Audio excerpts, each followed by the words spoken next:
Please remain on the line.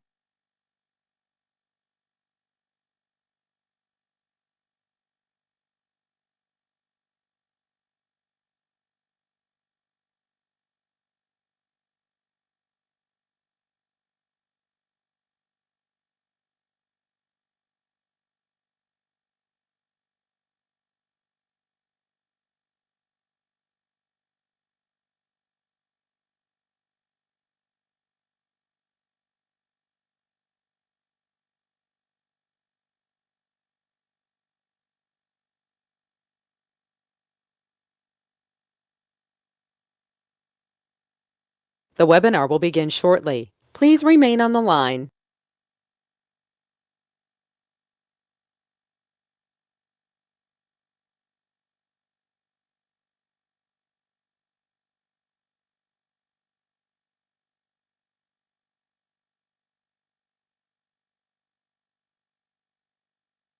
The broadcast is now starting. All attendees are in listen-only mode.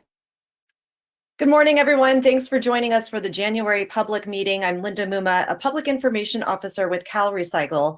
If you haven't tuned in for a while, we've made some changes to the format of our meetings to serve the public better with communication that is as accessible, inclusive, and plain language as possible. And we welcome your feedback as we continue to improve our public meetings. Before we get started this morning, a quick mention to those who wish to submit questions and comments on an agenda item to please send them to the public comments portal. You can find the portal on the CalRecycle homepage. From the top menu bar, you can select Get Involved and then Public Meeting. In the text near the bottom of the page, click Public Comment Portal. And then from the drop-down menu, select the first option, Monthly Public Meeting, to type your name, your email address, subject, or agenda item, and then submit your question or comment. We'll address your comments during the public comment period coming up a little later this morning. Our first agenda item today is the director's report. Director Rachel Maki-Wagner joins us now with some important updates for us this morning. Good morning, Rachel. Good morning, Linda, and good morning to everybody joining us for our public meeting this morning. I want to thank everyone for being here. I know that the last couple of weeks have been very challenging for all of us and for the state of California as well as globally, dealing with this most recent variant. What I really want to highlight today as we head into the new year is, given the onset of this new variant and what feels like a continuation of the pandemic's upheaval and the onset of chaos in our daily activities, I want to highlight the fact that CalRecycle is continuing to do our work and continuing on our mission to move forward with the important work in the fight against climate change and the fight against waste pollution. And today what we're going to highlight is how we've been able to, as a department, really pivot and continue the important work of CalRecycle in getting SB 1383 implemented, ongoing work with our stewardship organizations to meet our recycling targets and mandates, and really keeping up with our waste characterization and implementation of our pilot projects in the beverage container recycling program. So I really want to say how proud I am of the entire CalRecycle team of really taking on 2022 with the recognition that, yes, the pandemic continues, but as we continue our recovery efforts, we are doing it and we are becoming more resilient and more flexible in addressing the needs of the state of California. And we will continue to be here for our stakeholders, for our communities, to deliver our mandate and do it in a way that makes California stronger. So thank you all for joining us today. And with that, Linda, I'd like to share a video on our 1383 implementation.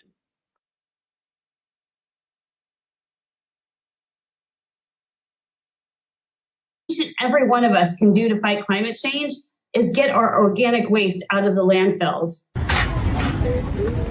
In 2022, California took a bold step toward a climate-safe future.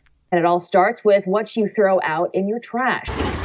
Starting this Saturday, we're going to have to separate organic material. Californians will instead be required to put excess food in waste bins. This is the biggest change to our trash since we started recycling in the 1980s. Across the state, more Californians learned how landfilled food, yard, and other organic waste speeds up the climate crisis. Where these scraps go next explains the why. For a lot of folks, this would go into the trash, and when it goes into the trash, it goes to the landfill, which actually creates methane. Methane, a short-lived climate pollutant, Which is 84 times more potent than carbon dioxide, a super warmer in our environment. CalRecycle estimates that organic material like food and yard waste makes up half of what's in California landfills and a fifth of the state's methane emissions. With the implementation of local organics recycling and surplus food recovery programs, California is pioneering new climate action. De desechos orgánicos a todos los residentes y a todos los negocios. California's new law is the biggest mandatory residential food waste recycling program in the U.S. What we're asking residents to do is really focus on their food waste and their yard waste. Countertop containers are an option to hold scraps for a few days. The little green bin is the future of waste in San Diego. Escondido residents have been able to put food scraps in their yard waste bin since February of 2021, thanks to a new anaerobic digestion facility. In Bakersfield, every green trash bin in the city is dropped off at Mount Vernon Compost facility. While grocery stores will have to donate food.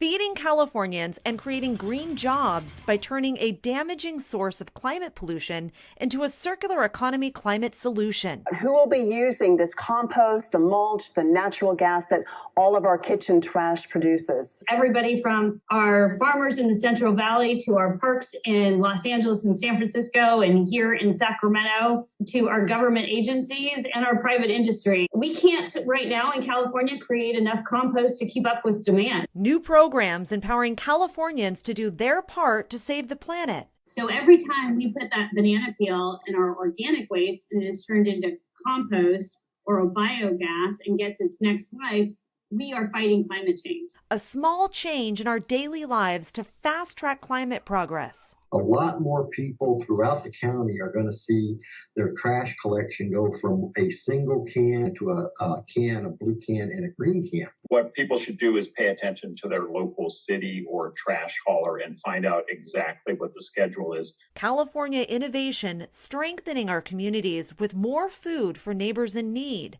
more green jobs, and less climate pollution. When California reaches its 75% goal, it will be like taking over 1 million cars off the road for a year. I am very optimistic that Californians want to do the right thing.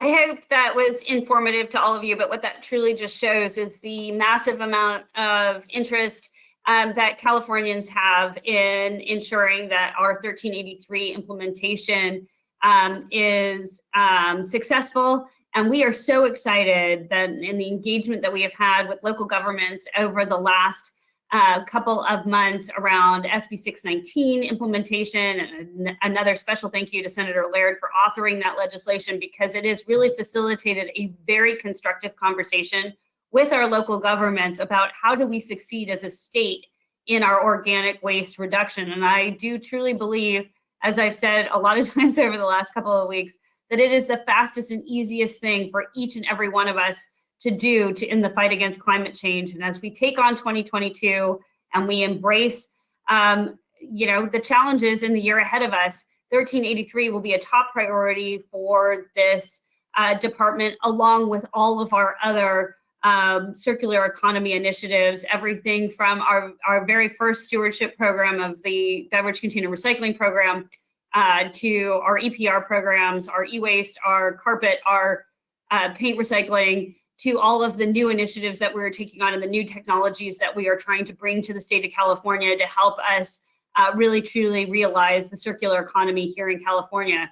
So with that, I want to turn it back over to Linda. It's going to be a great year, and CalRecycle is well positioned to take on the challenges of the pandemic and the challenges of climate change because we are a very strong team here at CalRecycle. So with that, Linda, thank you so much. Thank you so much, Rachel. And as more Californians learn about the environmental and community benefits of Senate Bill 1383, CalRecycle continues to support local efforts to implement their programs. Deputy Director Zoe Heller joins us now with some reminders and some resources for local partners. Good morning, Zoe. Good morning, Linda. SB 1383 implementation is the next step in California's larger fight against climate change, and success depends on the work of so many partners at the state and local level. Since the law's passage in 2016, CalRecycle worked alongside our cities and counties to provide various pathways to compliance. As a reminder, jurisdictions who are not ready with their local programs and not eligible for waivers and exemptions have a new compliance pathway through SB 619. CalRecycle held its second webinar on SB 619 last week, and you can find the recording at the link you see here. March 1st is the deadline for local governments to submit their notice of intent to comply. And upon approval, this allows jurisdictions additional time for SB 1383 implementation without facing penalties in 2022, as long as the jurisdiction implements the compliance actions proposed in the notification.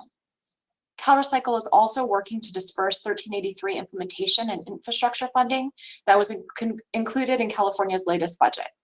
Matt Hennigan has a comprehensive update on all of the funding opportunities coming up a little bit later. The SB 1383 local assistance grant applications are due on February 1st, 2022. Stay tuned for more information about those and other grants in just a few minutes. And last week, CalRecycle completed the three-part enforcement agency training series that focused on the regulatory requirements for solid waste facilities and operations and the roles and responsibilities of solid waste enforcement agencies. The department continues to put out guidance for facility operators and local enforcement agencies. All guidance can be found at the short-lived climate pollutant homepage, as well as the LEA Central Regulation Implementation webpage. We're also planning an SB 1383 overview for our technical training series in March. In the coming weeks, CalRecycle will send a listserv announcement about an upcoming webinar focused on SB 1383 procurement requirements. Tune in to see the types of innovative ways local cities and counties are working to meet those targets. And just as a reminder, we're continually updating and adding information and resources on our short-lived climate pollutant page. To ensure you're notified of the latest updates, please sign up for the SLCP listserv. And also continue to reach out to CalRecycle for any technical assistance regarding 1383. We're available for meetings, presentations, conversations, whatever you might need. Thanks so much. Thanks so much, Zoe. California's latest budget invests over $270 million to accelerate the state's move to a circular economy.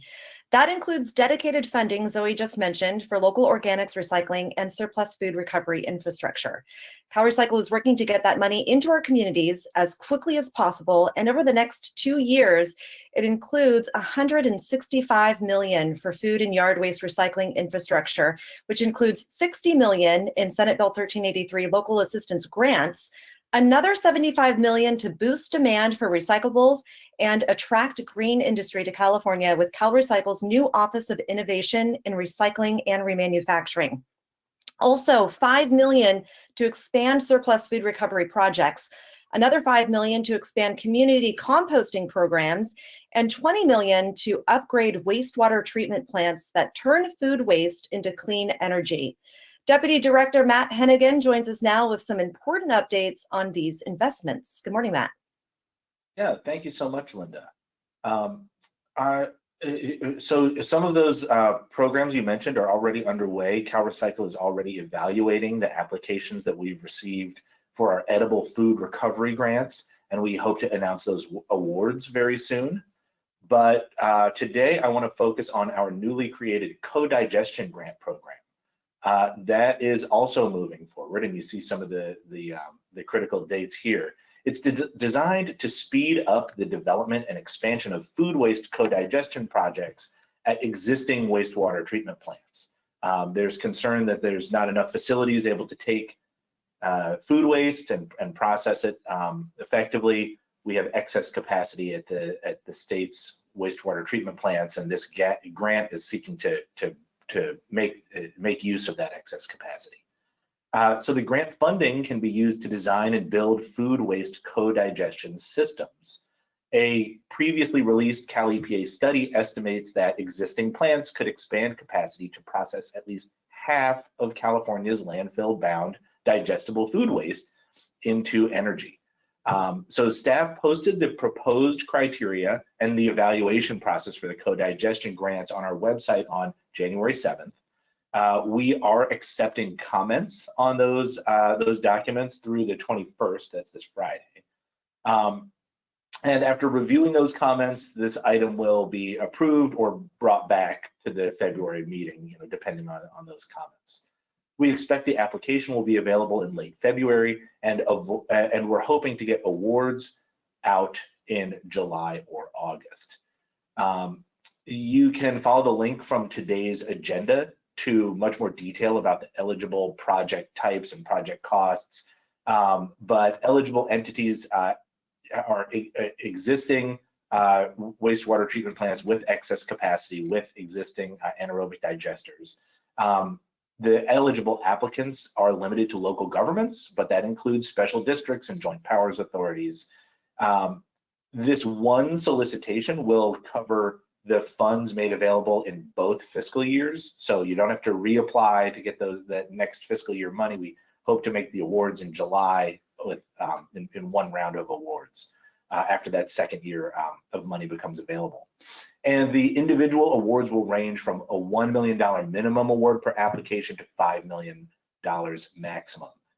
One interesting feature of this program, in order to ensure geographic diversity, we will be making one award to the top scoring project in each of the 4 regions you can see on this map. So at least one project in the Bay Area, the Central Valley, the Mountain and Coastal area, and the Southern California area will get funded, provided they, score high enough to be eligible.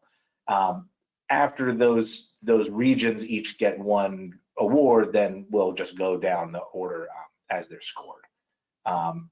So I think this will be a great benefit to communities struggling to find a place to process their food waste and upgrade some existing facilities to be part of the 1383 solution. Another grant program, so moving on, this has been a highly anticipated funding for local governments to help implement 1383. We could not achieve these goals without the hard work of all of our partners in local government, and the latest budget authorized $60 million to support local jurisdictions in getting 1383 off the ground.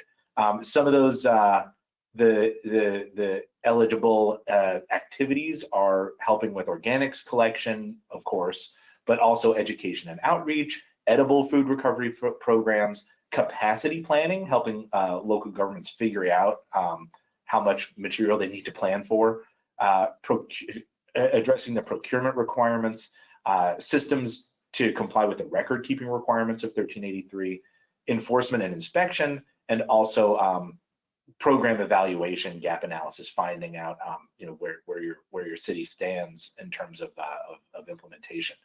So you may recall we presented criteria and the evaluation process for this grant program at November's public meeting.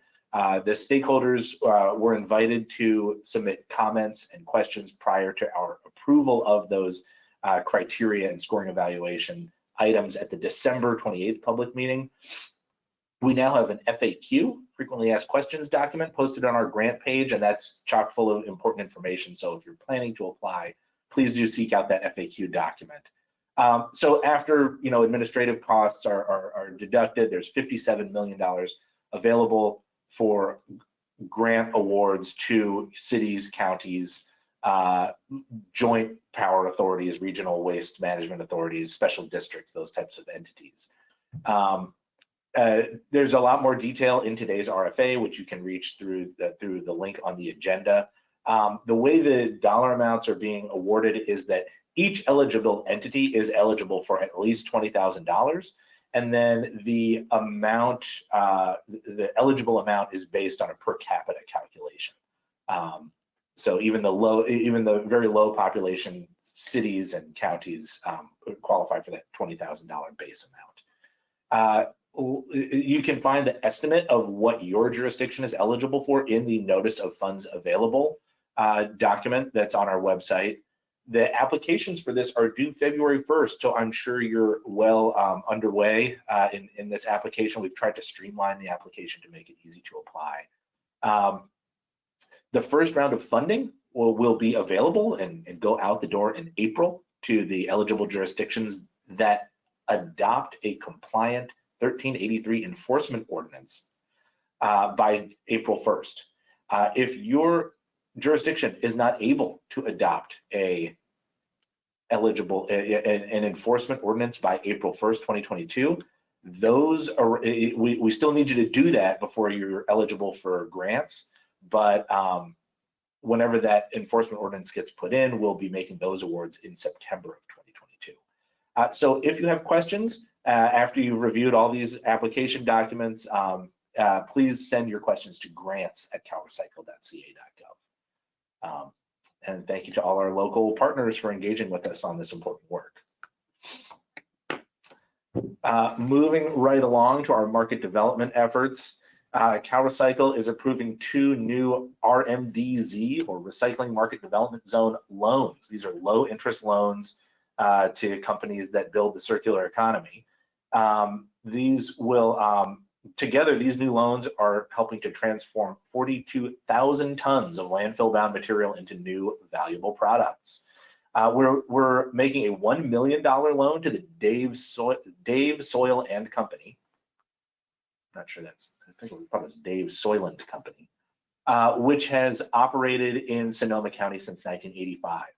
The construction and demolition recycler is working to boost its recycling of asphalt, concrete, and soils due to increased demand for products in the North Bay. Those are also very heavy materials that add a lot to landfill tonnage. And this loan is going towards new equipment, but also for some onerous debt refinancing and working capital. That particular loan is expected to help divert an additional 35,000 tons of C&D, construction and demolition waste, from landfills, and will every year, and will create 1 new permanent job.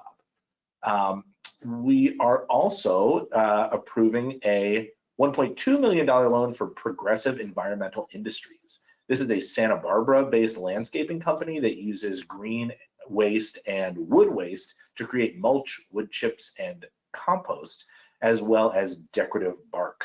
The company's been in business since 1986, and it's planning to buy new equipment so that it can expand operations to the city of Ojai. With this loan, they expect to divert an additional 7,000 tons of organic waste, which is a focus of ours this year, as well as create 3 permanent jobs.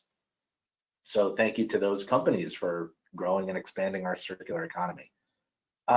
We also have an announcement that we are awarding more than $100,000 to 3 local communities in our Farm and Ranch Solid Waste Cleanup and Abatement Grant Program.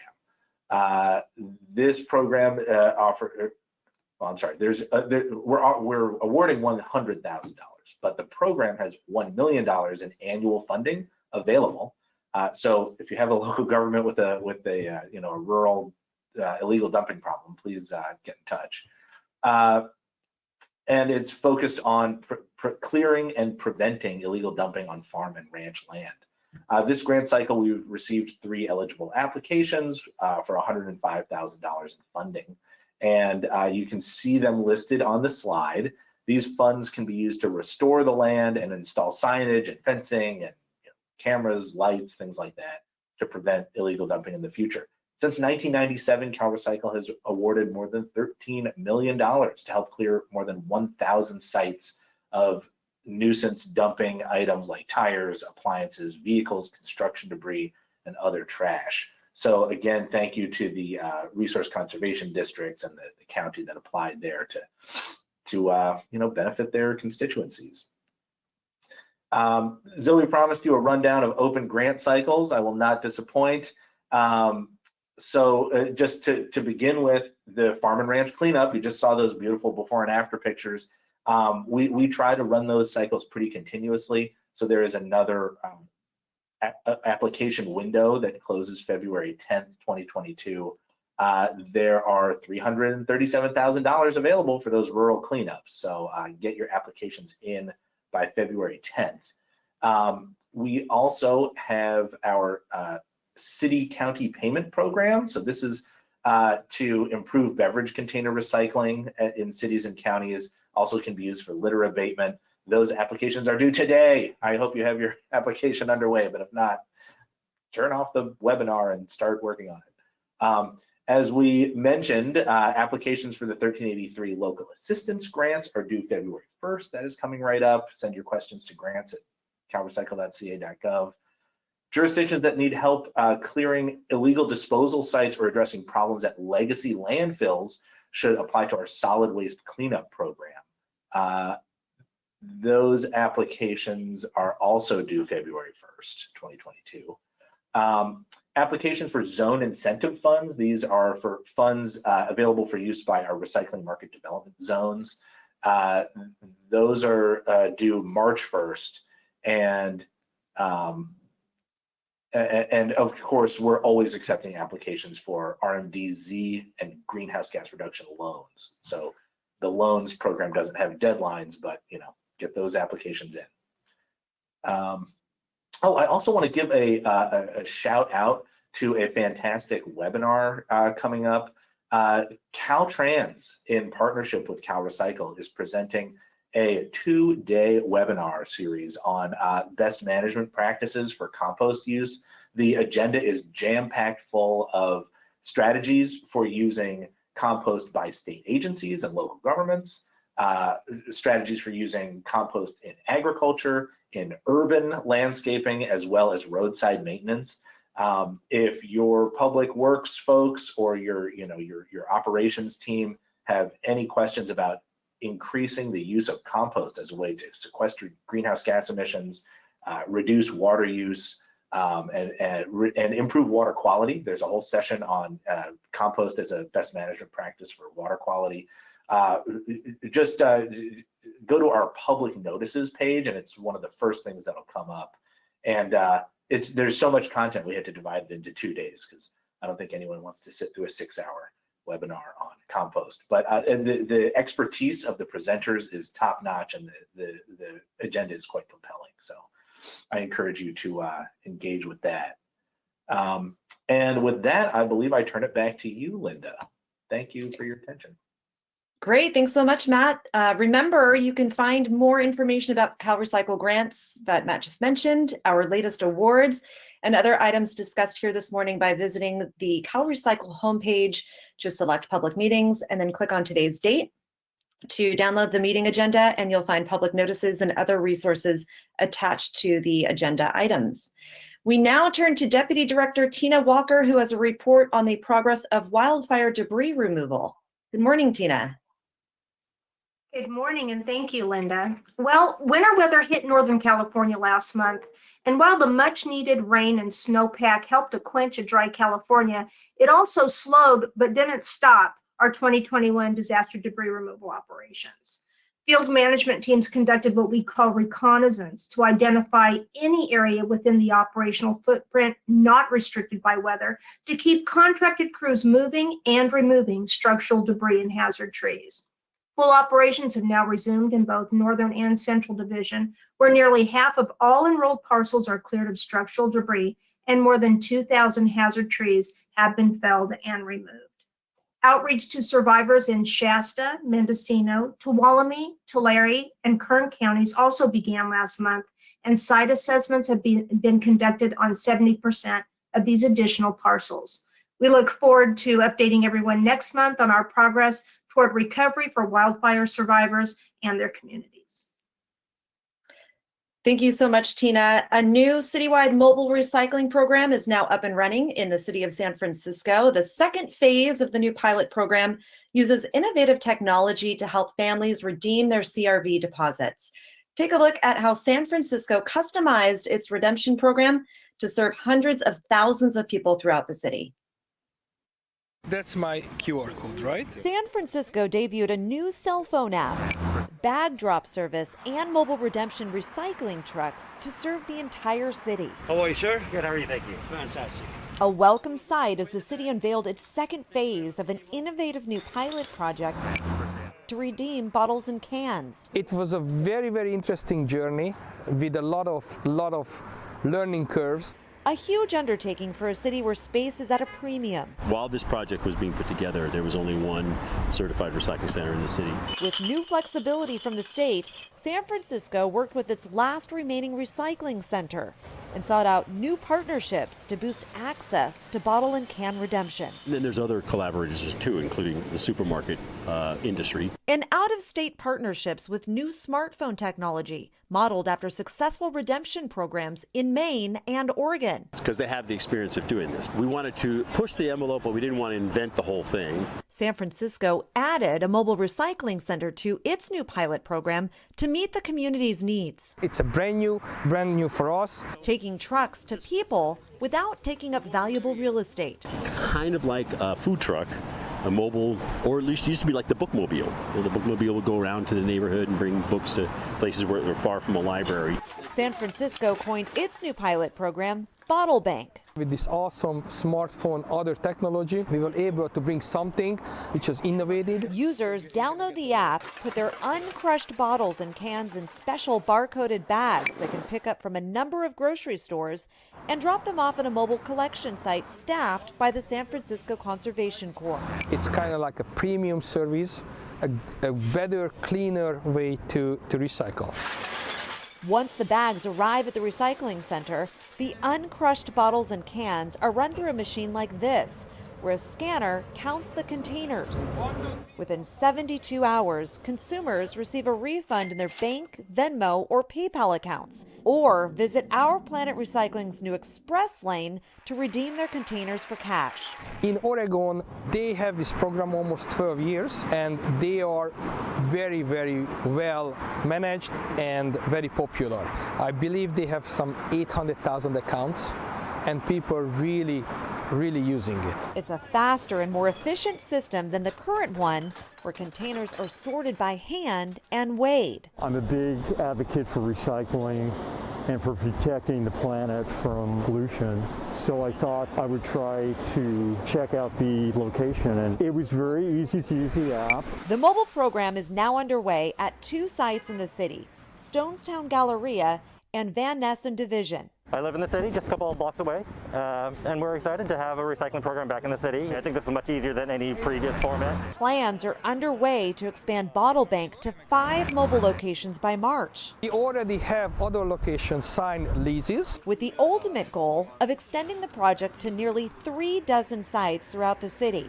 If the pilot is successful, the recycler would like to take Bottle Bank beyond city limits. Eventually, I'm really hoping we can extend this service over the peninsula. A project providing people with a convenient, accessible service to get their deposits back on bottles and cans, while creating a clean stream of plastic, glass, and aluminum that can be recycled into new containers, cutting pollution from California's neighborhoods, coastline, and ocean.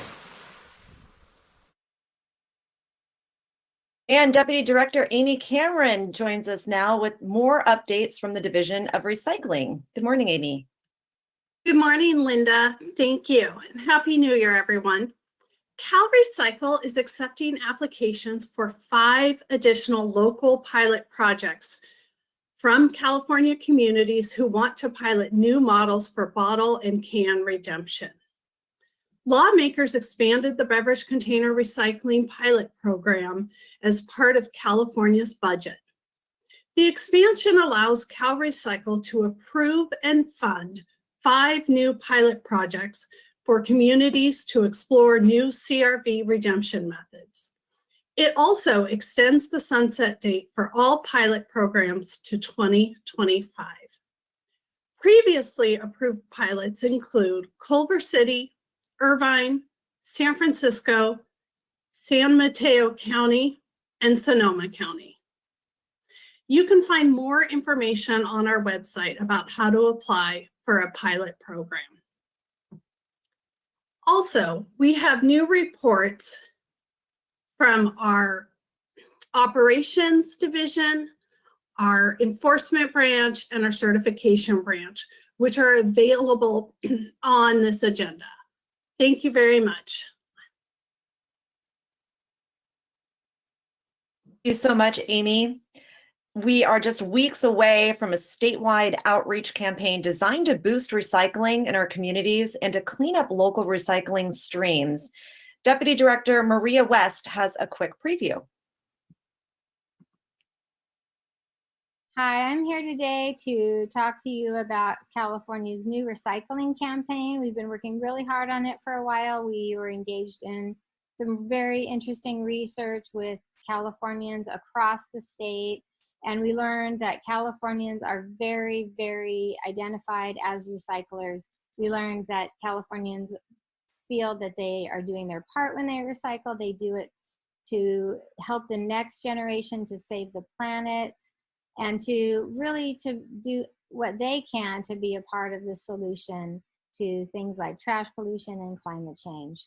So we really heard some very inspired words from many Californians. We heard people say that they had confusion about recycling, that they wanted to understand how to do it better. And that's exactly what we wanted to speak to, because we know that there's been some issues that have come around import restrictions because items coming from our state or our country maybe weren't always as recyclable as we thought they were. So we have been looking at doing what we can as a department to help recycle more in-state, but we want to make sure that everything that we put in our recycling bin can be recycled and is in the best shape to do that. So to do this, we are taking on a really kind of iconic type of California recycling campaign, very much focused on some of the other environmental campaigns we have seen in the past. We have Smokey the Bear from the past. We have Woodsy the Owl, who was the litter owl when I was a kid. Many of us remember some iconic ads from our childhood that really helped us become environmentalists, get a sense of the responsibility that we have as individuals to be a part of helping the planet, making sure that our home, California, our neighborhoods, our ocean, our lakes, our rivers are clean, and to help make sure that we keep them as clean and keep them as safe and keep our planet as safe as possible. So to do this, we decided we wanted to have a mascot. And we wanted something that was fresh, that was really associated with environmentalism, with some of the challenges of trash pollution that we've seen in our ocean, that we've seen in our rivers. And we really landed on turtles. We looked at a few different mascots, we tested some things, and turtles really did the best. We heard people say again and again, oh, turtle, it's gotta be a turtle, when we'd share what the options were. And so if you remember, we not too long ago had a turtle that had a straw up its nose. When the straw was taken out, it was in a lot of pain. It cried out. There was a six-pack turtle that had a six-pack ring of plastic around its shell, and the shell actually grew around it. And there's been some other examples, but there's a sense that turtles specifically represent what can go wrong if we don't get our trash in the right place, if we don't manage it well. And it actually invokes in people a sense of doing the right thing for ourselves and the animals we share the planet with, the environment that we live in. Turtles are also something that live all around our state. We have river and lake turtles, we have land turtles, we have graceful sea turtles swimming along our coast, and we have desert tortoises, which are experts at that California activity of conserving water. So I wanted to introduce to you today California's new recycling mascot. This is Turner the turtle. Turner is called Turner because Turner helps Californians turn stuff into other stuff. Turner is someone who will help us by sharing secrets, by being the host of our ads and videos on a new website that we will be debuting. So our new website will be featuring our new slogan, which is "Do Your Part, Recycle Smart." Do your part is something that many Californians said they felt proud of when they recycle. They're doing their part. And we also just wanted to say that Californians are doing recycling well, but we wanted to let them know that there's a way to do it even better, that we can use technology, like we have smartphones, we have so smart homes now. Now we can recycle smart as well. So with our new Do Your Part, Recycle Smart campaign slogan and our new website, iRecycleSmart.com, we will show people how to do empty and dry. That's a behavior that many cities and counties are advertising or letting people know will help if they dump out that recycling, dump out the food, dump out the liquid before they put it in the bin with the cardboard and the paper and the other recycling that will get contaminated. We're going to show people how to sort recycling properly. And then very soon, a couple of months after we debut our campaign, we will also start showing people some organics recycling and how you can recycle your food and yard waste. So that is what's coming up. We're really excited to share with you some of the other specifics as we go on with this campaign. I couldn't be with you live today because I have to be down in the Bay Area for some of the activities for the campaign. But we will very soon have more to tell you and show you. Thank you for all of the work that many of you do at CalRecycle and many of you do as stakeholders in this industry, and hopefully all of you do as recyclers. We're super excited. Thanks for your time today, and we'll have more to show you very soon.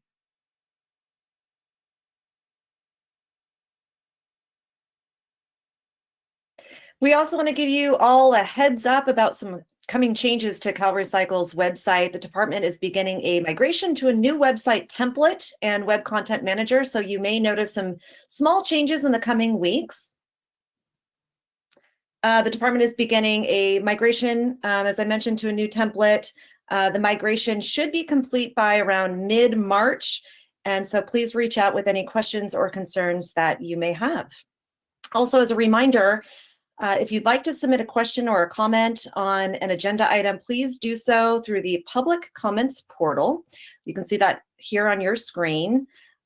Please keep your submissions brief and then make sure to indicate which agenda item that you are addressing so that we can direct them to the correct person during the public comment period coming up a little bit later. Moving on now to our next agenda item, some important updates to California's stewardship programs. Last public meeting, CalRecycle considered the very first stewardship plans for the new statewide pharmaceutical and sharps program. Governor Brown signed Senate Bill 212 in 2018, enacting the statewide Pharmaceutical and Sharps Waste Stewardship Act, and also establishing the first statewide stewardship program for both covered drugs and home-generated sharps waste in the country. CalRecycle was required to establish regulations for these programs that became effective on January 7th, 2021. Similar to the other stewardship programs that CalRecycle oversees, the department is required to review and to approve stewardship plans, annual budgets, and annual reports from manufacturers or stewardship organizations, as well as provide oversight and enforcement of the law. Now, because of the pre-existing and complex regulatory framework for these products, stewardship plans must first be submitted to the California State Board of Pharmacy and any other state agency with areas of authority relative to the stewardship plan. January 7th, 2022 was the deadline for covered drugs and sharps sold or offered for sale or in or into California to be covered by an approved stewardship plan. A manufacturer can either develop and submit a stewardship plan individually or can join a nonprofit stewardship organization that acts on behalf of a group of manufacturers. Policy Director Zoe Heller is back with an update on this exciting new program. Zoe. Thanks, Linda. So this item represents the third stewardship plan for the new statewide pharmaceutical and sharps program. The first two plans, one for covered drugs and one for covered sharps, were presented here last month. Today, we're focused on Ultimid's proposed stewardship plan for home-generated sharps. The program must allow consumers to mail used or unwanted sharps back in a secure sharps mail-back container. Ultimed is an individual sharps manufacturer that submitted its proposed stewardship plan to CalRecycle on October 11th, 2021. CalRecycle found the plan complete on November 10th. CalRecycle was required to approve, conditionally approve, or disapprove the plan within 90 days of plan submittal, which was January 10th, 2022. CalRecycle staff reviewed the plan to determine whether all statutory and regulatory requirements were met and found that Ultimed's proposed stewardship plan was substantially compliant with the statutory and regulatory requirements. However, several components of Ultimed's plan require additional information from and actions by Ultimed for CalRecycle to determine if the plan is fully compliant. Therefore, Ultimed's stewardship plan was conditionally approved by the director on December 27th, 2021. Approval of the plan is contingent upon Ultimed providing a letter committing to revise and resubmit its plan to meet the conditions for specified in the request for approval document by January 26, 2022, and Ultimed revising and resubmitting its plan to meet the conditions in the request for approval by March 28, 2022. CalRecycle's conditional approval of the stewardship plan means that Ultimed may begin implementation of its home-generated sharps waste program. Ultimed must fully implement its plan by September 23, 2022, which is 270 days from plan approval per statute. We would like to thank those stakeholders who provided comments during the public comment period CalRecycle held in October. Comments were received from industry and local governments, the majority of which aligned with the department's findings. It's important to the department that the public has an opportunity to provide comments on these important new programs, and all of the comments received were carefully considered during the department's evaluation. Ultimed's stewardship plan is the third of 5 plans submitted to CalRecycle to date. Review is currently underway for 2 additional stewardship plans. The Drug Take-Back Solutions Foundation is a stewardship organization that submitted separate plans for covered drugs and sharps on November 19th. CalRecycle found the foundation's plan complete on December 20th, 2021, and has a deadline of February 17th, 2022 to approve, conditionally approve, or disapprove the plans. Note that CalRecycle's approval deadlines are anticipated, as those dates may be extended pending the need to consult with other state agencies. Please subscribe to CalRecycle's Pharmaceutical and Sharps listserv to receive any more additional updates. Thanks so much. Thanks so much, Zoe. In addition to pharmaceuticals and sharps, California has extended producer responsibility requirements for the carpet and mattress and paint industries. Check out this short video on how California's paint stewardship organization is closing the loop on leftover paint. Every year, Californians buy enough paint to cover 35 million rooms with 2 coats. That's 70 million gallons of paint. But what can you do with what's left of this often hazardous substance once projects are complete?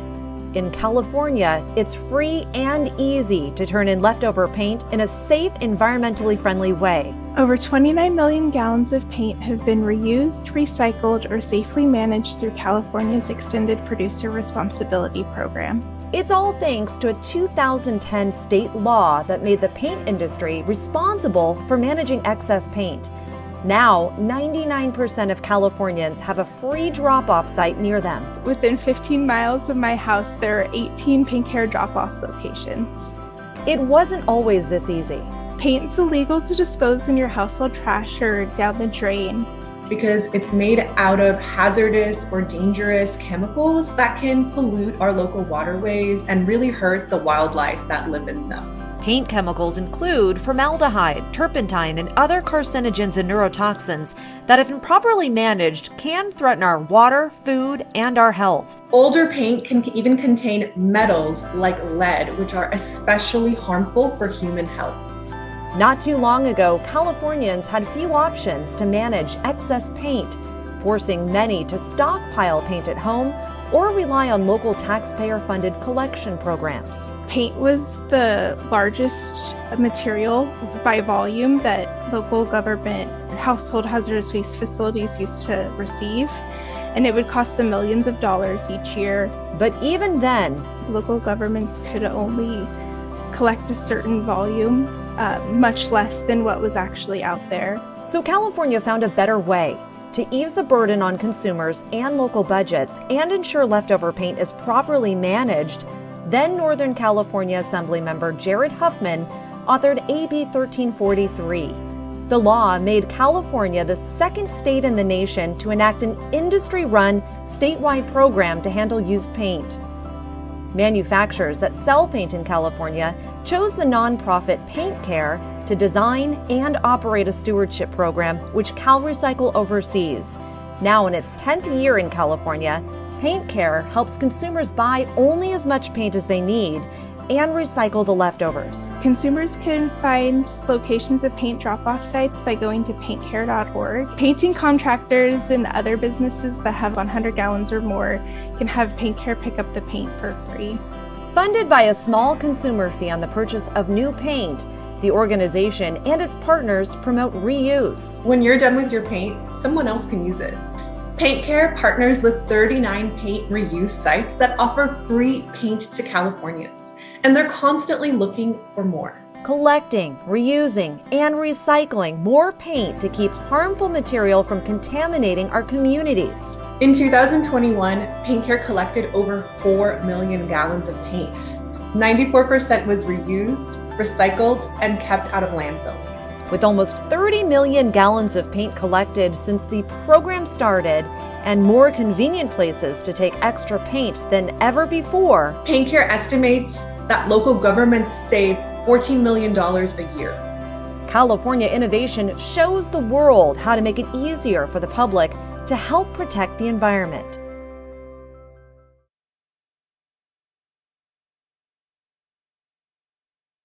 And let's toss it back over to Deputy Director Matt Hennigan with more on the status of California's paint program. Matt? Yeah, thank you, Linda, and thank you to your team for producing that wonderful video. I love that. Today we have 2 paint-related items for consideration. So we'll be starting with Paint Care's annual report. This is where the stewardship organization must demonstrate that the program is in compliance with state requirements and plan objectives. Paint Care submitted their report on November 5th, which covered the period from July 1st, 2020 through June 30th, 2021. CalRecycle must adopt a finding of compliance, non-compliance, or conditional approval within 90 days of submittal, which is on February 4th. Despite the challenges from the pandemic, Paint Care again increased convenience for consumers and for businesses. It partnered with 820 sites to offer free paint drop-off, which surpassed its goal of at least 750 sites. 99% of Californians now have a free drop-off site within 15 miles of home. Paint Care also increased the volume of paint collected and processed to over 4 million gallons. 94% of that was reused or recycled back into paint or other products or otherwise kept out of landfills. Paint Care did not achieve its convenience density goal. If you're looking at the fine print, it did not achieve that convenience density goal, and its reserve balance exceeds the target reserve balance identified in Paint Care's reserves policies. Statute and regulations allow Paint Care to propose updates to its goal and to its assessment amount, which it intends to do via a new stewardship plan that it will propose soon. Which is the plan that we're going to be talking about in the next item here. Therefore, staff recommends that the director adopt a finding of compliance for Paint Care's fiscal year 2021 annual report. You can find more information, including a link to the annual report, as well as staff's analysis linked in today's agenda. So the second item is that new stewardship plan. The stewardship organization must submit a new plan when it proposes to change assessment amounts. And that's because regulations define a change to the consumer fee, that assessment amount, as a material change to the program. So on October 31st, 2021, Paint Care submitted a new plan in order to reduce the assessment amounts and make other plan updates. CalRecycle must approve, disapprove, or conditionally approve that plan within 30 days. Within 90 days, and that 90-day period is up January 31st. Over the past 9 years, the program accumulated a reserve balance of $63 million, which exceeds Paint Care's reserves policy. And therefore, Paint Care proposes to reduce the assessment fee charged to consumers effective July 1st, 2022. Additionally, the statute allows Paint Care to modify its program goals based on information collected in its annual reports. And so Paint Care proposed to increase its convenient goals to better reflect the current status of program convenience statewide. Paint Care already surpassed its increased convenience goal by providing 820 free drop-off sites. Staff concluded that Paint Care's proposed plan meets all statutory and regulatory requirements, and they support Paint Care's updated assessment structure, program goals, and other program updates. And therefore, staff is recommending that the director approve Paint Care's new plan. The plan and staff's analysis of it are linked in the public notice on today's agenda. Moving on to another one of our stewardship programs, CARE, which is the California Carpet Stewardship Organization, submitted its 2020 annual report on September 1st, 2021, as is required by statute. CalRecycle reviewed the report to determine whether it demonstrated that CARE achieved the amount and rates of recycling and reduction and disposal of post-consumer carpet, as well as other goals in the stewardship plan. Staff determined that CARE did not demonstrate that it achieved several of the required statutory and plan goals in 2020, including the recycling rate, the recycled output, the convenience, collection, and reuse requirements. Based on CARE's 2020 annual report and staff's analysis, the director may refer CARE to the Waste Permitting Compliance and Mitigation Division for potential enforcement, and the item will now go to the director for consideration. We have had a request for some on-camera public comment from Bob Peoples, the executive director of CARE. And Bob, I want to welcome you to the meeting to add some context and your thoughts. Thank you very much, Matt. Can you confirm that you can hear me okay? I can hear you. I can't see you, but maybe that's part of the plan. I don't know if it's fine. Yeah, I'm not sure I can turn the camera on from my end at this point. Yeah, so thank you, Matt. Thank you for the opportunity to respond to the RFA verbally and the discussion this morning. I'd like to begin by just saying that the following 9 companies have agreed for me to mention their names as being in agreement with the points CARE will be presenting here today. The recyclers in this list represent the largest recyclers in the state. Those companies include Los Angeles Fiber Company, Circular Polymers, Green Waste, Safe Path Products, Sand Pallets, Romanoff, Pitto and Pitto Consulting, Dr. Matthew Ralph of the Georgia Institute of Technology, and the Marketing Collaborative. My points include the following. CARE was perfectly positioned at the end of 2019 to meet or exceed the 24% recycling rate goal going into 2020. This positioning was enabled by a multi-year strategy to grow both capacity as well as products and markets for those carpet materials based on significant investments as part of CARE's effort to grow recycled output. The COVID pandemic was a massive blow to the entire economy, including carpet recycling. The CARE COVID Action Plan provided immediate and critical support for the carpet recycling community in California. Several recyclers indicated that they would have shut down their operations. Thus, CARE's actions allowed the industry to continue to operate in an environment where many other businesses, including other California recyclers, closed. The rapid and aggressive California COVID Action Plan that we initiated, which is still in effect today, almost 2 years later, was the difference between maintaining post-consumer carpet recycling infrastructure as a viable program versus likely failure. In ongoing efforts to bring new perspectives, analytical tools, and independent thinking to these challenges, CARE has hired several recognized consulting groups, all well known to CalRecycle, to aid in the work being done. These companies have solid reputations. They are all in agreement with CARE that we are working diligently to tackle the complex problems associated with carpet recycling. They are also in agreement that this is not as easy to accomplish as several of the other commodities. Illustrating the challenges faced by the recycling industry and CARE's success under the conditions of 2020, the state's beverage container redemption rate fell between 2019 and 2020 from 77% to 70%, or a 9 percentage point reduction.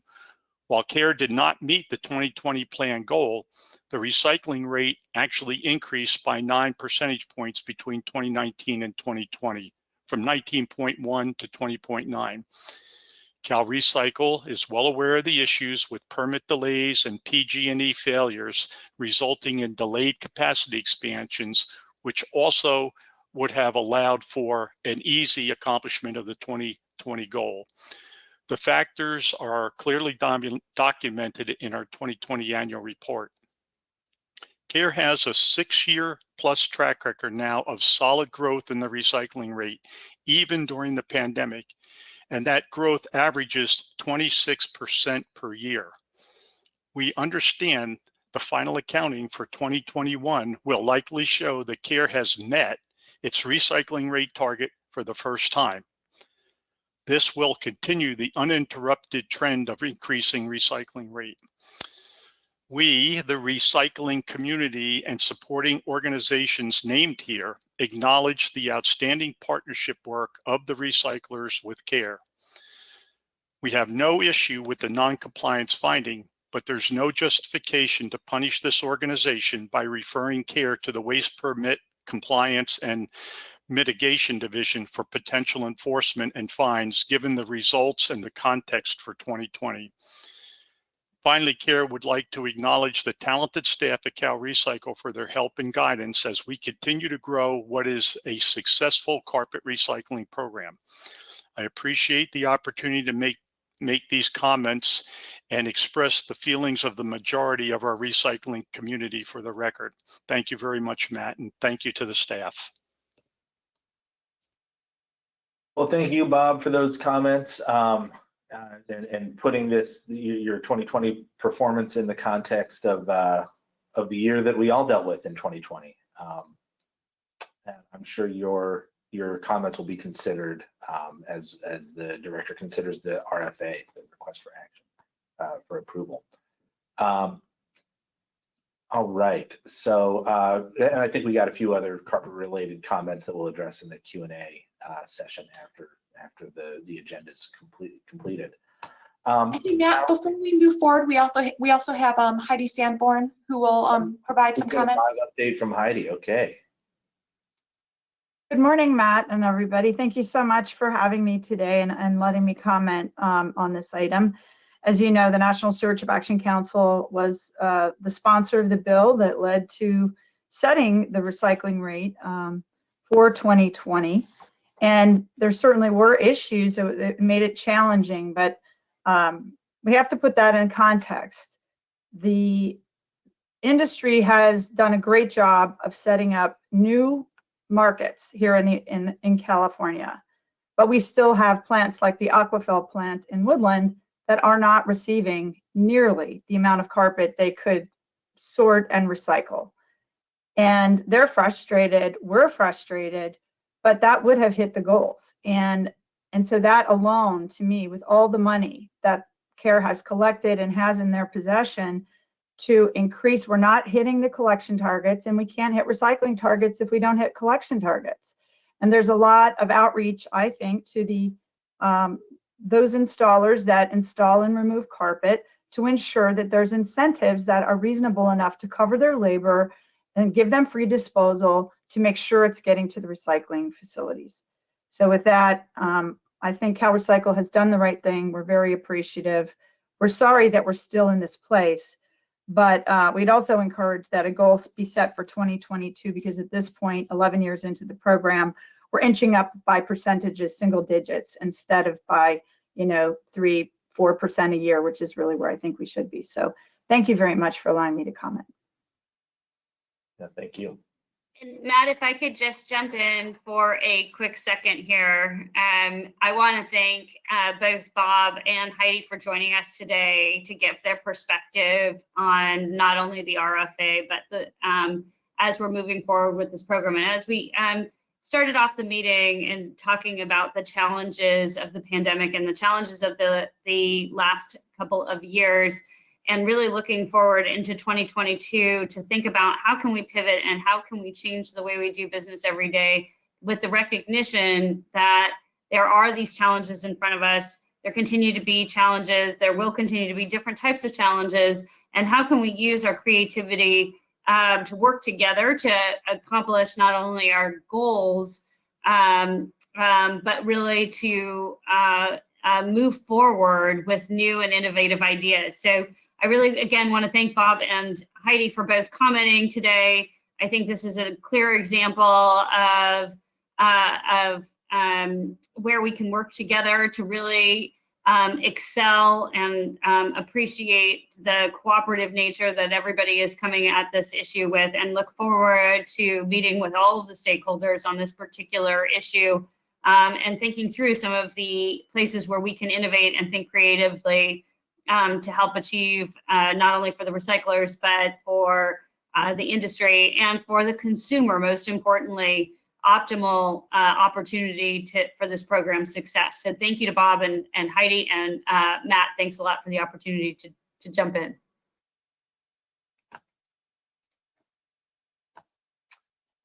Yeah, thank you, Rachel. All right, well, moving along from the carpet topic, we get to the issue of we're moving along to our local assistance and market development division. We have a compliance referral for Shasta County. So you may recall that at the June 2021 public meeting, the local assistance and market development staff reported that 5 jurisdictions, including unincorporated Shasta County, had significant program gaps in their implementation of mandatory commercial organic recycling or mandatory commercial recycling programs. Those gaps were determined during staff's ongoing review of local jurisdiction program implementation. Since June, staff has continued to monitor those jurisdictions, and through consistent communication with local staff and ongoing review of implementation progress, CalRecycle staff has determined that Shasta County has not adequately addressed the identified program gaps. While Shasta County did accomplish some of its planned actions to address the gaps, including outreach efforts, the following tasks from their plan have not been implemented. So data gathering processes to accurately identify businesses subject to the requirements and to determine compliance rates have not been developed. We've seen no improvement in the compliance rates for covered commercial entities and multifamily complexes during the last 6 months. The non-compliance rate for mandatory commercial recycling covered businesses and multifamily complexes is 41% and 59% respectively. So those are businesses not being offered recycling service. The non-compliance rate for mandatory commercial organics recycling for covered businesses and multifamily complexes is 88% and 70% respectively.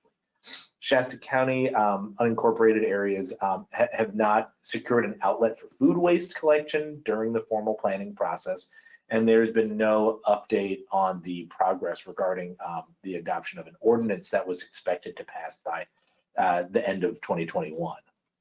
There's been no progress made on the exemptions process, which was expected to be developed and made available to the public in November of 2021.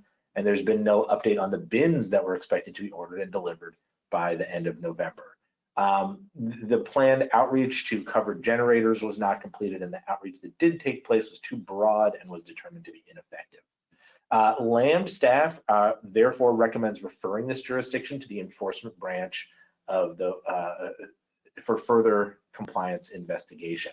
If the county fully implements its programs during the investigation, then a determination will be made that Shasta County is in compliance with the Public Resources Code. However, if program gaps remain, then the enforcement branch will consider issuance of a compliance order. So I plan on signing this request for approval, pending further comment later today. And with that, I believe we pass it back to Linda. Yes, thank you so much, Matt, for that. Let's check in now with Deputy Director Mark DeBee for more on how this process works. Matt? Thanks. Mark? Yeah, thank you. Thank you, Linda. Yeah, this referral is a reminder to all jurisdictions that the statutory requirements continue. There's a need to continue to comply with them, and including the SHRE, the mandatory commercial recycling, the mandatory commercial organic recycling requirements. They're all still in place. And as all the jurisdictions know, there's the new requirements that are supporting the goal to divert 75% of the organics from disposal. Jurisdictions really need to continue to work with their CalRecycle assistant staff to ensure they are taking the appropriate steps to meet all of the requirements. Currently, when a jurisdiction is referred for enforcement, the enforcement group will take over from the assistance group and will begin their investigation. If compliance is confirmed, the jurisdiction will be issued a compliance order, requiring them to develop and implement an improved plan designed to get them into compliance. If the plan is successfully implemented and the jurisdiction is determined to be in compliance, they will be returned back to the assistance group for continued support. If, however, the jurisdiction fails to implement its plan, penalties can result and continue until the jurisdiction achieves compliance. So leaving that topic and moving on to our pending solid waste and tire facility permits, let's check out this quick video to see how California facility standards help keep communities safe. Protecting the health of Californians and their land, food, water, and air is a big job. Local, state, and federal agencies play different roles to enforce public health and environmental safety standards. In California, solid waste local enforcement agencies process applications, issue and enforce permits for solid waste facilities. These include landfills, transfer stations, compost facilities, or similar operations. CalRecycle must verify permits are consistent with state requirements. Permits can only address areas within the authority of local enforcement agencies and CalRecycle. Check out the link below for more detailed information. Emergency waivers allow temporary changes to solid waste permit requirements in response to local or state disasters. Local enforcement agencies may approve the waivers, which are good for up to 120 days and may be extended. CalRecycle must review approved waivers and can condition, limit, suspend, or terminate them. Check out the link for more detailed information. For waste tire facilities, CalRecycle processes applications, issues and enforces waste tire permits. These include requirements to make sure tires are stored and processed in a way that reduces potential threats from fire and disease-carrying vectors like mosquitoes. Check out the link for more detailed information.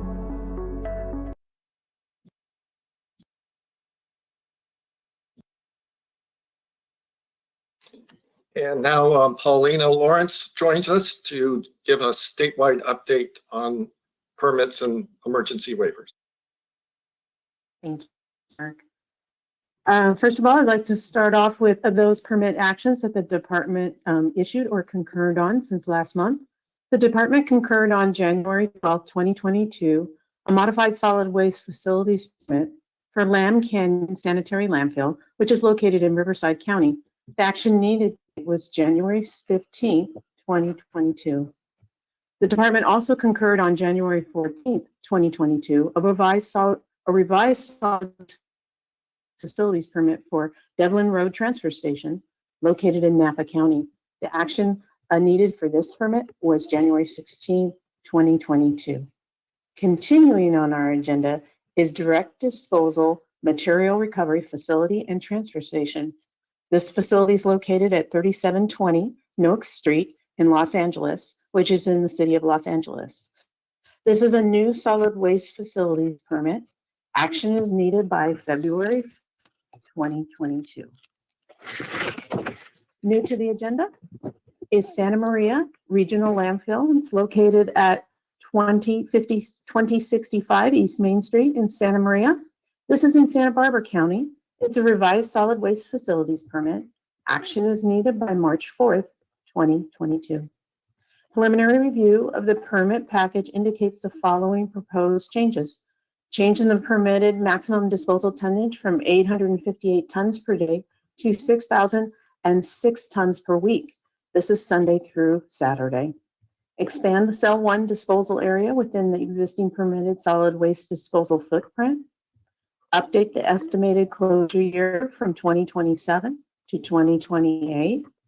And then updates to the joint technical document. Also on the new to the agenda is Western El Dorado Recovery Systems Material Recovery Facility. This facility is located at 4100 Thorito Way in Placerville. This is in El Dorado County. It's a revised solid waste facilities permit.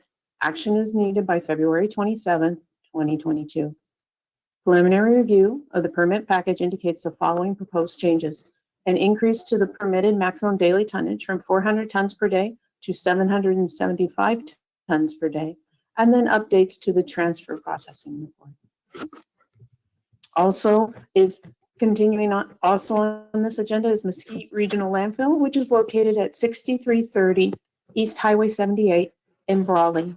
This is in Imperial County, and it's a modified solid waste facilities permit. Action needed by February 27, 2022. Preliminary review of the permit package indicates the following proposed changes. Update to the estimated closure year from 2122 to 2139. Updates to the joint supporting documents and also LEA or local enforcement agency conditions, and then updates to the joint technical document. We also have Sierra Waste Recycling and Transfer Station. This facility is located at 8260 Berry Avenue in Sacramento. This is in Sacramento County, and it's a modified solid waste facilities permit. Action is needed by March 8th, 2022. Preliminary review of the permit package indicates the following proposed changes.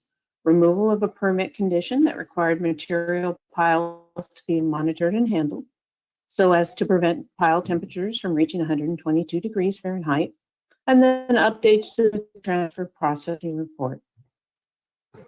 One last thing I'd like to mention is that the department received a waiver, and this one is from Nevada County. It's for McCourtney Road Transfer Station, and it's due to clean up from the December snowstorm.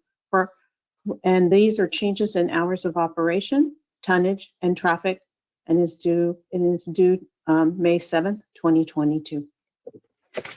Now back to you, Linda. Thank you so much, both Paulina and Mark. Before we open it up to public comments, we'd like to remind everyone that you can find more information on each of the agenda items that we discussed today by visiting the CalRecycle homepage, selecting public meetings, and then clicking on today's date to download the meeting agenda. And now we are going to send it over to Zoe Heller to address the public comments. Zoe. Thanks so much, Linda. We have a number of public comments today, and my partner in public comment reading, Maria West, is traveling today. So bear with me. We're going to do our best here to get through them and have our various deputies come on to answer specific subject matter questions. Okay. So I'm going to start with our first question from Evan Edgar with Edgar & Associates. The subject is local assistance grant, and the question is, can a jurisdiction that is exempt until 2027 pass an enforcement ordinance effective in 2027 and still apply for this grant with the money earmarked for the development of SB 1383 programs? And Matt's joined us, so I'll turn it over to him for the response. Yeah, thank you, Evan. That's a good question. So even if they're exempt till 2027, jurisdictions that have a rural exemption are still responsible for implementing the edible food recovery program and will need to pass an ordinance to address enforcement of that program. So, right, they will need to have that ordinance on the books to be eligible for the 1383 assistance grants. But if there's a jurisdiction that has a specific question, please, send that in to the grants@calrecycle.ca.gov email. Thank you. Thanks so much, Matt.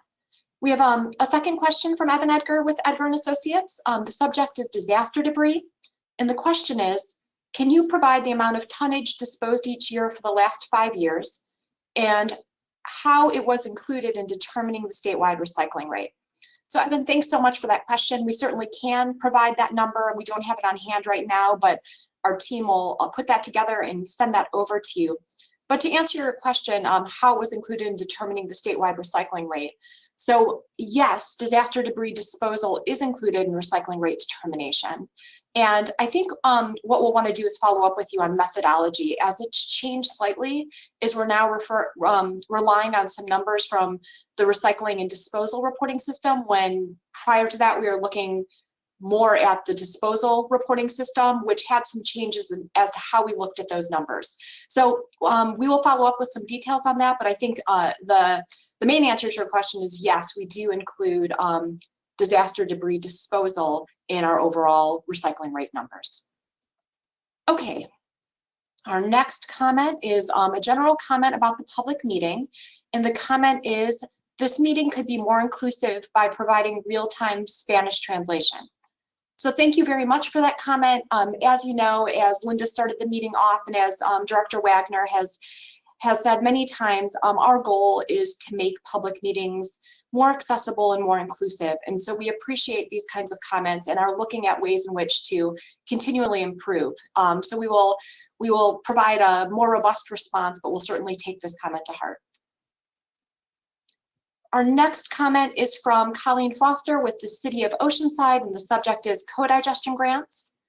The question is, how are the regions defined for the grant awards? For example, combining Los Angeles and San Diego in one region significantly limits competitiveness and equitable access to funds as compared to other areas of California. Also, is digestion of food scraps separate from biosolids qualifiable under the co-digestion grant? And we've got Matt back with us to respond to that question. Yeah, two good questions, Colleen. Thank you for sending this in. So for this grant cycle, we utilize the regions that are referenced in the State Water Board's co-digestion capacity analysis. And those regions in turn are based on California's waste shed regions that were identified in CalRecycle's waste characterization studies. And so, that's how we came up with those regions. But just know, if there is not an eligible or high enough scoring project in any one of those regions, then nothing in that region will be awarded, and the unused funds will be awarded to the next highest scoring project, regardless of the region. So we wanted to make sure that there was some regional diversity while still allowing the best projects to rise to the top. So your second question about the digestion of food scraps separately from a sewage treatment plant or from biosolids, and whether that's qualified under the co-digestion grant, it's not. If you read the RFA or the eligibility criteria for co-digestion, it's really about utilizing existing excess capacity at existing sewage treatment plants. However, the anaerobic digestion of food scraps is an eligible activity for our much larger organics grant that will be announced in fall of 2022. So we have to phase the implementation of these grants, and we really wanted to get that existing excess capacity activated and online fast. But we will continue to support anaerobic digestion as well as compost in our organics grants, which will be coming along later this year. So sit tight for that food scraps only digestion project. All right, thanks, Matt. And the next couple of questions are for you. So if you just want to hang out, I will go ahead and read them. Okay, our next comment from Doug Kobold with the California Product Stewardship Council. And the subject is item F3, Care Annual Report. And the comment is, CPSC would like to thank CalRecycle for taking firm action on the differentials and the annual report, including strong enforcement and clear timelines. It is in everyone's best interest to maximize program impact and protect public fee money. Therefore, the most equitable solution is addressing the program deficiencies in waste permitting compliance and mitigation division. CPSC supports staff recommendations. California is 10 years into the program and not where it should be by now.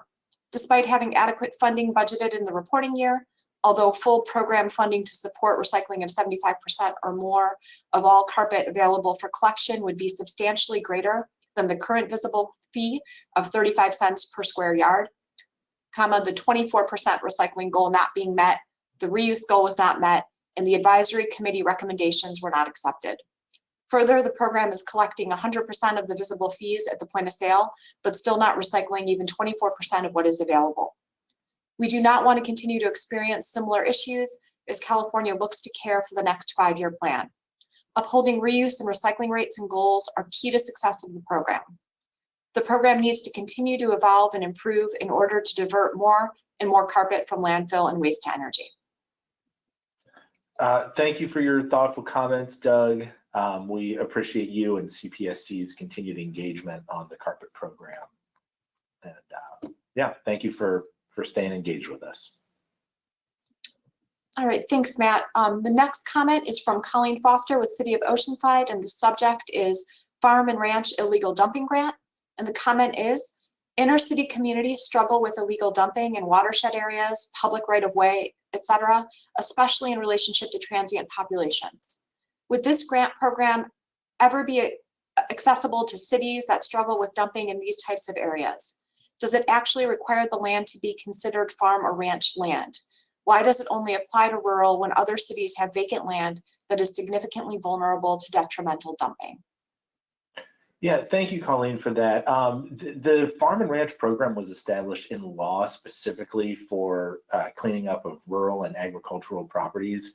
And so the current law only allows those funds to be used for farm and ranch land, which are parcels that are zoned for agricultural use. So this is Public Resources Code section 48100 if you're interested in looking that up. But CalRecycle does offer other cleanup grants like the Illegal and Legacy Disposal Site Abatement Grant Program that are listed in CalRecycle's funding webpage, calrecycle.ca.gov/funding. And feel free to get in touch with our grants staff to figure out if your project may be eligible for one of these other programs. Thanks, Matt. Our next comment is from Alexandrina Chavez with Californians Against Waste, and the subject is support the referral of care to CalRecycle's compliance branch. And the comment reads, Californians Against Waste would like to support the staff recommendation to refer care to the compliance branch and to thank CalRecycle for its ongoing oversight of the California Carpet Stewardship Program. The law gives clear direction to meet a modest 24% recycling rate by Jan 1, 2020, and CARE has failed to meet that requirement even in a full year after the deadline. We would like to note that it's disappointing to see CARE refuse to verbally participate with the advisory committee discussion and questions, followed by a lack of acceptance of repeated recommendations from the state's top appointed experts. For these reasons and a history of inadequate performance, Californians Against Waste supports the referral of CARE to CalRecycle's compliance branch. That's the end of the comment. All right, well, thank you for the comment and for Californians Against Waste for continuing to stay engaged with this program. We appreciate it. Thanks, Matt. The next question is from Veronica Pardo with Resource Recovery Coalition of California. And the subject is public survey regarding recycling. And the comment/question is, are you able to share in more detail the results of your public survey regarding recycling and waste management? Veronica, in Maria's absence, what I'll answer with is that the Statewide Commission on Recycling Markets and Curbside Recycling had a very similar inquiry, and we sent them something in response that was the details of the survey, so we'd be happy to send that over to you. And Maria West will follow up if there's any more details specific to that. Oops, okay. Next question slash comment is from Colleen Foster, City of Oceanside. The subject is CalRecycle Education Campaign, Turner the Turtle. And the comment is, I love Turner the Turtle. Can cities use the mascot and slogan in their promotion without branding issues or crediting? For example, if we had a recycle tool, can we use the slogan, do your part, recycle smart? Also, will CalRecycle allow cities to use their CRV funds to promote this new campaign in order to create campaign awareness statewide? For example, we could create Turner the Turtle public signs, etc., and we can use CRV funds to pay for this as an anti-litter campaign. Colleen, thanks for that comment and for that question. Once again, in Maria West's absence, I'll do my best to answer. We will be sharing more details about our outreach campaign at our next public meeting that will provide some clarity around utilization, and also we'll be doing outreach through our local assistance team. So I don't have specific responses for you right now. So what I'd like to do is appreciate your comment as a comment, but also as a suggestion and other ways in which we could utilize this campaign. I don't have an answer to your CRV fund question, and I'm wondering if either Matt or Amy might have a response there, and if not, we can definitely get back to you. Zoe, I think I would suggest we just get back to her more specifically on the usage of the CRV fund for that particular purpose. Perfect. Thanks so much, Rachel. Thanks. Okay, thank you for that comment, Colleen. And moving on to the next one. Here we go. We have a comment from Gwen. The subject is the bottle recycling program. And the comment is, it would be great to bring Oregon's bottle drop program to California. There are many retail locations with high-tech machines and instant payments are far more dignified than California's limited bottle recycling pilots, which make people wait outside in inclement weather to use a clunky and outdated system. A fantastic model already exists. Please institute it here. Oh, Amy, you're on mute.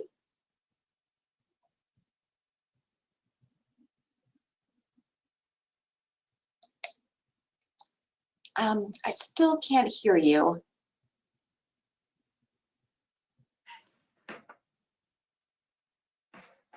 Sorry.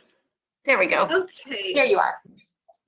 Thank you, Gwen, for your comments and suggestions. We will continue to work with our other state partners and to continue to learn from them. In fact, today's video on San Francisco's pilot project is an excellent example of some of the things that California is exploring to increase recycling and to offer more services to the people of California.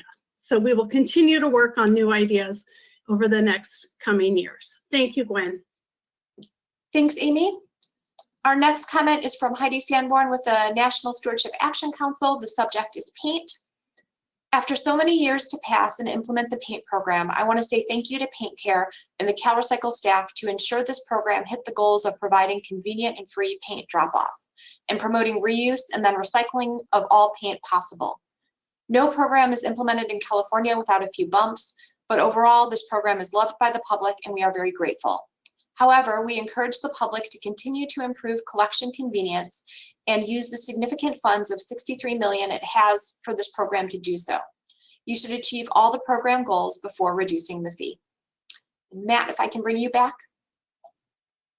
Yeah, thank you, Heidi, for this comment and for your engagement on the Paint Care plan. You know, I think the program has been very successful at creating convenience, and so I appreciate your comment. And staff's recommendation is moving forward to the director. Thanks, Matt. Next comment is from Annika Anderson with the City of Oceanside, and the subject is Co-Digestion grant. And here's the comment.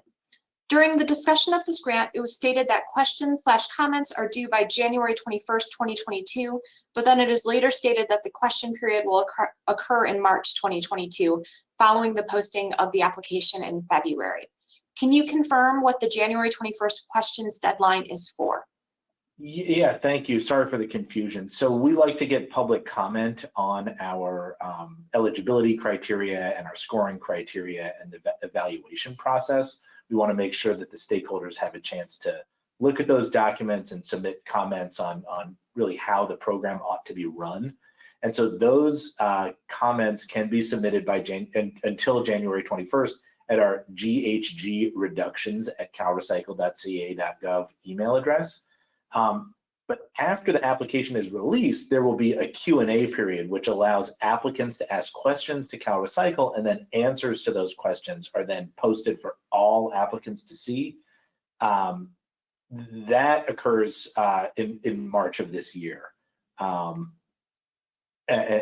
it is designed to help applicants who are actually working through the application. So you're right, two different two different periods. But yet you haven't missed anything yet regarding actually applying for the funds. Thanks, Matt. Next comment is from Colleen Foster with City of Oceanside. And the subject is co-digestion and grants, and it's a follow-up to her previous comment. Doesn't co-digestion limit a jurisdiction's ability to get SB 1383 procurement credit? What if a wastewater facility is using existing infrastructure but digesting food scraps separately in order to quantify and qualify for procurement credit? Wouldn't this work for the intent of the grant? So co-digestion shouldn't limit your ability to get 1383 procurement credit. Digestion of food scraps separate from sludge or biosolids is eligible as long as it's located at or at part of a publicly owned wastewater treatment plant and meets all the other eligibility criteria. So you know you should still be eligible for the funding, but you know, as long as it's located at, we'll have to get back to you. I think it's about record keeping and figuring out how much food goes in and how much material is procured from that facility and making sure those numbers match up. But this is a more detailed question we might want to take offline. So thank you for sending that in. Thanks, Matt. And thanks to everybody who submitted a public comment through our public comment portal. You know, Zoe, we may have missed one about the 1383 assistant grant. Oops. Line 8 here. You want me to just read it? Sure. Thank you. Yeah, I think we missed out. This is a question from Susan Contreras from Municipal Waste Solutions about the 1383 assistance grants. It says, when completing the application activities section, will the city be bound to those budgets, or will they be allowed to reallocate those budgeted funds to other allowable expenditures throughout the year if they find it necessary? And budget modifications are allowed with pre-approval from CalRecycle. So go ahead, do your best to project how you're going to allocate those funds. And if something changes and you need to move money around, just make sure to get pre-approval from CalRecycle before incurring any expenses. Thanks again for catching that, Matt. And that wraps it up for our public comment section of the public meeting. Fantastic. Thanks to you both. We also want to thank everyone who participated in the public meeting today. We hope that you enjoy the new format designed to make communication accessible, inclusive, and as relevant as possible. And we, of course, welcome your feedback. So feel free to leave us a comment on the public comment portal. In the meantime, have a great rest of your morning and week, and we will see you again next month. Goodbye, everyone.